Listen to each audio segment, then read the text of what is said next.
You show up for everyone else, but hey, when's the last time you showed up for you? The PsycHope Self-Love Audio Summit is a free event designed to help you nurture yourself with more self-compassion and self-care while reconnecting with your self-worth. Join an inspiring circle of experts from professional backgrounds in psychology, mental health, wellness, health and fitness, and spirituality. Together, we'll explore topics like reconnecting with yourself on a deeper level, breaking free from people-pleasing, setting healthy boundaries, embracing body acceptance and confidence, and finding micro moments of self-care in a hectic life. Each interview is transformative, but we're keeping things short and sweet so you can listen in a way that fits your busy schedule. The summit runs from February 24th through February 28th, and we'd love for you to join us. Sign up now at psychope.com/love or just click the link in the show notes. Again, that's psychope.com/love.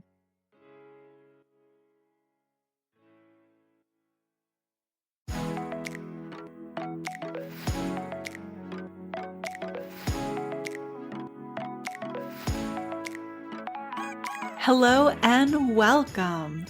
You're listening to the PsycHope Self-Help Podcast, a space for women where psychology illuminates paths to healing, hope, and personal growth. I'm Dr. Jennifer McManus, a clinical psychologist, and I'll be your host. Each episode, we'll explore a different way to use psychology to enhance emotional wellness. Hope you enjoy the show.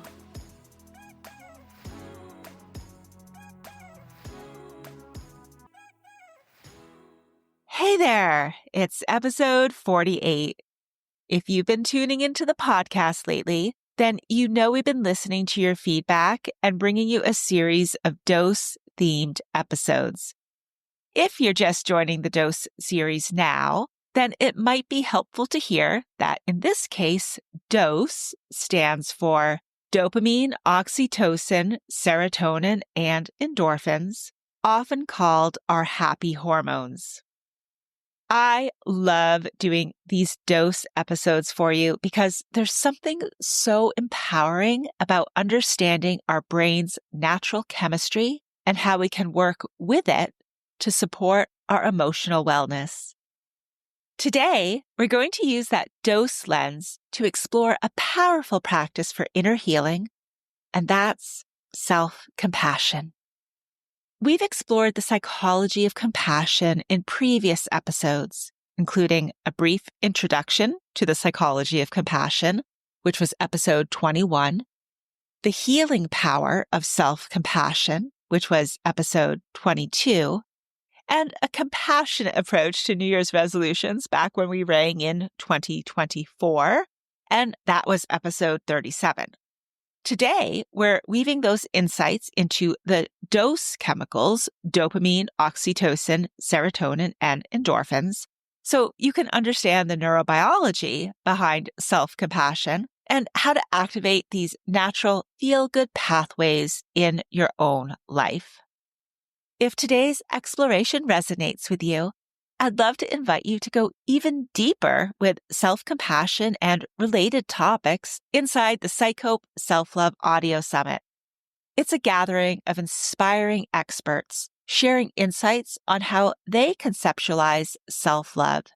In addition to self-compassion, we're also discussing concepts like self-worth, self-care, and personal growth, everything you need to nurture your relationship with yourself.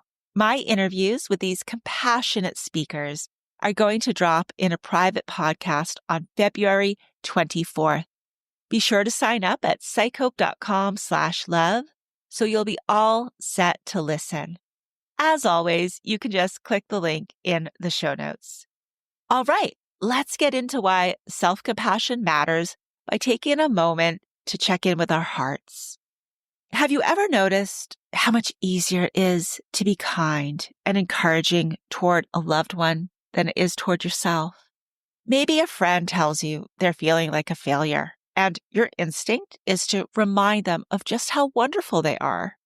But when you fall short of your own expectations, that voice inside is often so much harsher. This is something Dr. Kristin Neff speaks about so beautifully in her research. She's found that self-compassion offers all the benefits of self-esteem without the pitfalls. It's not about inflating your ego or telling yourself you're the best. It's about treating yourself with the same kindness, understanding, and care that you would a dear friend. Dr. Paul Gilbert, the founder of compassion-focused therapy, has also shown that self-compassion is biologically soothing.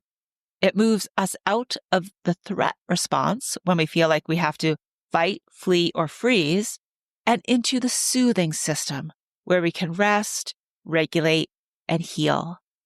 And Dr. Shauna Shapiro, who has done important work in the area of mindfulness and self-compassion, emphasizes that how we treat ourselves changes the wiring of our brain. Every time we respond to ourselves with warmth instead of criticism, we strengthen the pathways for self-kindness, resilience, and emotional well-being. So I'm really excited to explore with you how all this connects to the dose chemicals, our body's built-in system for fostering well-being. This episode is all about self-compassion through the lens of dose hormones, offering a focused, pinpoint discussion of how these natural chemicals support kindness toward ourselves. If you're curious to dive deeper into the broader science behind dopamine, oxytocin, serotonin, and endorphins, I invite you to check out episode 42, Harness Your Happy Hormones for Stress Relief, a Dose Primer, where we take a more comprehensive look at how they influence well-being. For our purposes today, though, dopamine is the chemical of motivation, reward, and forward momentum. It's what gives us a sense of accomplishment when we complete something, even if it's small. So, how does dopamine relate to self-compassion? Well, one simple way to invite more self-compassion into your life is to acknowledge and celebrate our small wins along the way to a bigger goal. Dr. Kristin Neff talks about the power of shifting our self-talk from I'm failing to I'm learning. Instead of focusing on where you might have fallen short, try noticing and appreciating what you did well. Maybe you handled a difficult situation with more patience than before. Maybe you took a much-needed rest instead of pushing through exhaustion. When you acknowledge these moments, your brain releases dopamine, reinforcing the belief that your efforts matter. Here's a simple way to invite more self-compassion into your day by boosting dopamine. Each evening, take a moment to jot down one small thing you did well that day. Let yourself feel that little spark of satisfaction. Our next dose chemical, oxytocin, is often called the love hormone.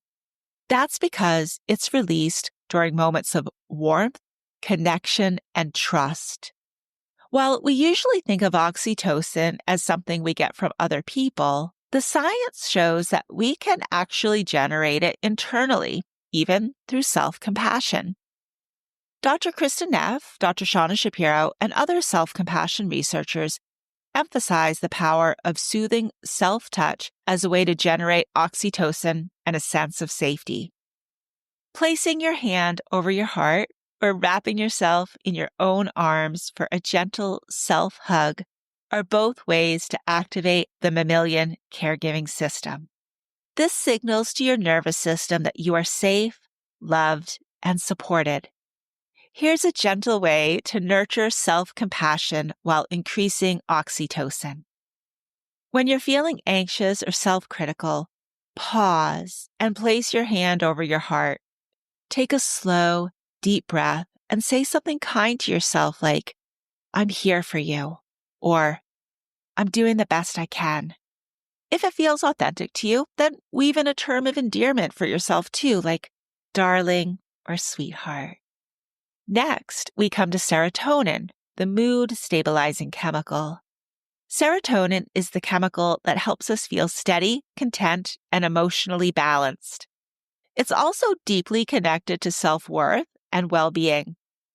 Dr. Kristin Neff suggests a related exercise where you write yourself a letter from the perspective of someone who loves you unconditionally.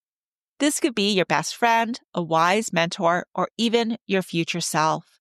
As you write, focus on what they would say to you in a moment of struggle or self-doubt. What words of comfort, encouragement, and support would they offer? This exercise naturally boosts serotonin by reinforcing a sense of belonging, self-worth, and emotional regulation. If you feel so inspired, try out this serotonin elevating practice and write yourself your own short self-compassionate note, just like you would for a loved one who needed encouragement. Finally, we come to endorphins, our body's natural painkillers and mood enhancers.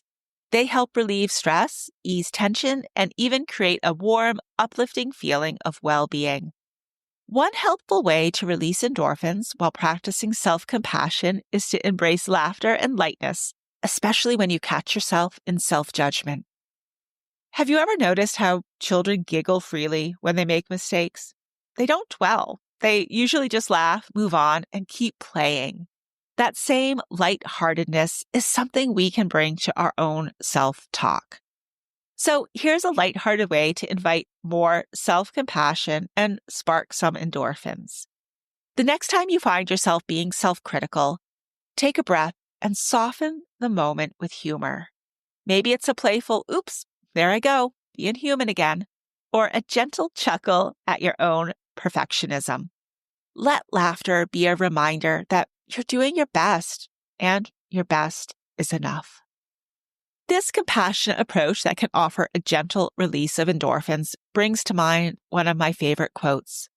You grow up the day you have your first real laugh at yourself. And to give proper credit, that quote is attributed to Ethel Barrymore, great aunt of Drew Barrymore, and an actress herself. As we wind down now, I want to bring this all together. When we practice self-compassion, we're not just being nice to ourselves. We're actively changing our brain chemistry, soothing our nervous system, and creating an inner environment where growth and healing can happen. And one more reminder, if you're craving more guidance and inspiration around self-compassion, I'd love for you to join us at the PsycHope Self-Love Audio Summit. Our speakers are sharing their expertise and insights on how to nurture every part of yourself, mind, body, and spirit. Sign up at psychope.com/love or just click the link in the show notes. Much peace till next time. The information shared on the PsycHope Self-Help Podcast is done so with the understanding that it does not constitute professional help, nor is it a substitute for professional help. If you think you might benefit from more than self-help, there are resources listed in the show notes.